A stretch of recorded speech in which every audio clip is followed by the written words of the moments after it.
Today we are bringing on Thomas Noto, who is the financial literacy teacher at Milburn. While that might be his role here, it is well known that he has been a two-time state champion wrestler and an avid investor. How you doing today? How's everybody doing today? Yeah, it's really good to be on, talk about wrestling, talk about finance, two of the things I love. And so, yeah, thank you. Happy to have you on. We have a lot to unpack, so let's get right into it. At what point in your childhood did you develop an interest for wrestling? It's a good question. I'm from a small town called South River, New Jersey. For people that know sports, Joe Theismann, Drew Pearson, Kenny Jackson, football players, Hall of Famers. And when I was young, my older brother wrestled, and I was like in 4th grade. And they were like, I was like 55 pounds. And they're like, well, we have a weight class. And so never went to a practice. My brother showed me like 2 moves and won a match. And then after that, it was like, all right, you're pretty good at wrestling, so you better do it since 4th grade. And what do you enjoy most about wrestling?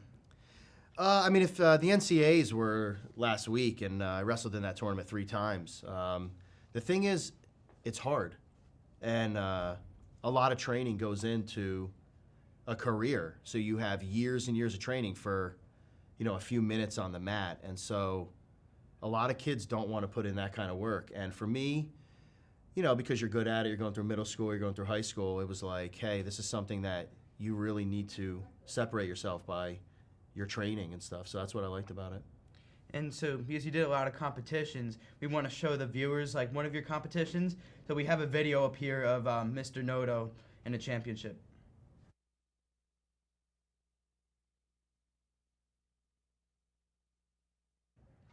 All right, that was a pretty cool video. I mean, I could not do that myself.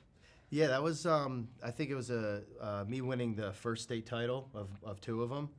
I was undefeated that year. And that weight class, there was like, out of the 8 kids that placed in New Jersey, like 6 of them wrestled D1. Wow. I think 5 or 6 were state champs, became state champs. There was a national champ in that weight too. I had to go through to get to there. In 1980, South River had a guy take second. So when I was growing up and I was in high school, it's like, hey, who's gonna win? Who's gonna break through for our high school? And so that was me training to say, hey, we gotta have someone. And so that was the mission in my whole town. That's the mission. And so to be able to do that and jump around, I'm sure the crowd who saw that was laughing, but my family was very happy. And then a year later, I went through the tournament and won it again. So that was pretty cool too. That's pretty neat too.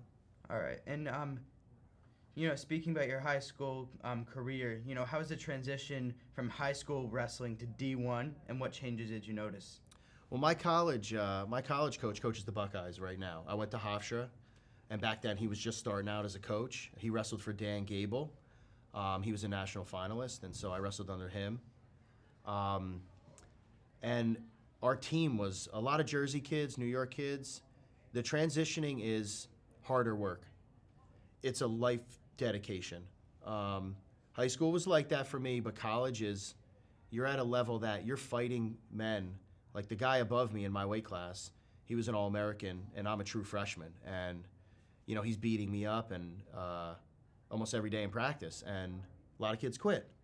But for me, there was no quitting. And so I started as a true freshman, had close to 30 wins as a true freshman. I did not make the NCAA tournament my freshman year. Maybe I should have redshirted, but it was tough. By the end of the year, I was like, I want it to be over. But as you go through college, you start to learn how to get through that season, And so I did better. I won the conference 3 times after that. Wow. Conference. Yeah. Did you win anything else like higher than that? Yeah, my biggest win is the Midlands tournament. When I was a senior. I beat a national finalist from Iowa in the final. That year, the Nationals, I beat the Big Ten champion. I was a round away from being an All-American twice, so it's called an honorable mention. But I had well over 100 Division I wins, beat plenty of All-Americans and stuff. It's just, on any day, you could beat a guy, and the next week you could lose to him. Everybody's so good that there's so many factors that go into, a match, a 7-minute match, fighting another guy. It's a pretty cool sport, but it's tough. Yeah. Yeah. So Dr. Marin, our principal, also being a state champion, I feel like it'll be an even match. Do you think you could beat him during his prime? Well, he's a bigger weight class than me.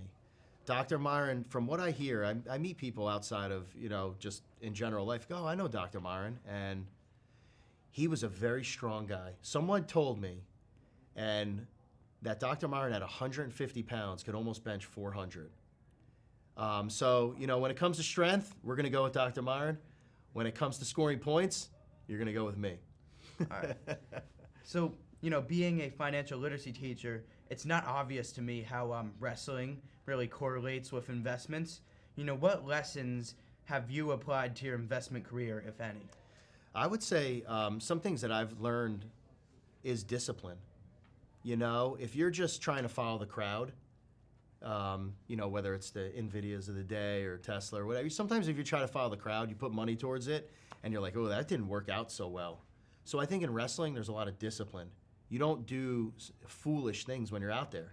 You don't go out there, I'm going to go jump and throw this big move. You don't do that. You stay in a wise, smart positioning, right? Similar to your stocks, right? You're in a position. And so I think that has been helpful for me to read a lot and also keep the discipline what not to do to make mistakes, right? So that's very helpful. And what types of skills do you think makes to be a great investor? Well, you got to have money, right? You got to have capital. Of course. And you got to build over time. We went to a trip to the New York Stock Exchange with our investment club, and one of the people there had him in school a few years ago, and he said, whenever you get a raise and you start making more money, don't spend more. Invest more. Stay consistent. Stay consistent. Say, you don't need the more expensive car and the more expensive home. Be consistent, especially when you're young, and build that ground base. So I learned from that. It's like, hey, keep buying shares, keep building in the companies, keep doing it slowly over time. I'm a teacher. I'm not, working in a Fortune 500 company, but I think anyone, no matter where they are, could get out of debt and also can build their portfolio by being smart, by being wise. What you think is the best, but what types of strategies do you employ yourself? I like companies that are that have free cash flows and that are dividend growers. So they grow the dividend every year. It's not necessarily a company that has huge dividends, but a company that's growing there. So basically what that means is they are giving the money that they make back to shareholders. They're not doing stupid stuff with it, spending it frivolously, but they're giving it back to you. So for me, a sweet spot is in the 3% range, 3.5% range. But that company should be growing too. It's not, hey, we're giving a dividend, we're not growing. It's a company that's growing and giving money back to shareholders. Yeah. What advice would you give to a current student of yours who wants to become a big investor? I would say whether the games that they have today, we have the investment club here in Millburn, is to get involved. Because there's a learning curve. And that learning curve, just like wrestling or just like investing or your job, takes time. And so if you start now, you're going to be in a better position 10 years from now than if you didn't start. So that would be the advice, because you're going to make mistakes. But starting now is probably right now is the best thing for you. So time is the ultimate value. Yeah, time and reading too. So I'm reading a book right now about options. The market's going up right now, so it's been a bull market for a while, and these top companies are driving it. And your downtime, what are you reading? What are you learning about? And so I've been, all right, I want to learn a little more about this. Doesn't mean I'm going to do it a lot, when it comes to options and strategies, but I want to learn about it. And once you learn something, you say, oh, I can do more. Yeah, I do some covered calls now and stuff like that, but I do want to do more options trading. And so that's for the future, as I keep, building and stuff like that. So, yeah. I know you love to give investment advice. What would you say is your top investment currently? Right now, a company called Simon Properties Group. Simon Properties? Yeah. They've done really, really well. Good dividend. I don't know how much it's grown this year. It could be as much as 30, 40%. Another one that's good one in the utilities is AEP, American Energy and Power.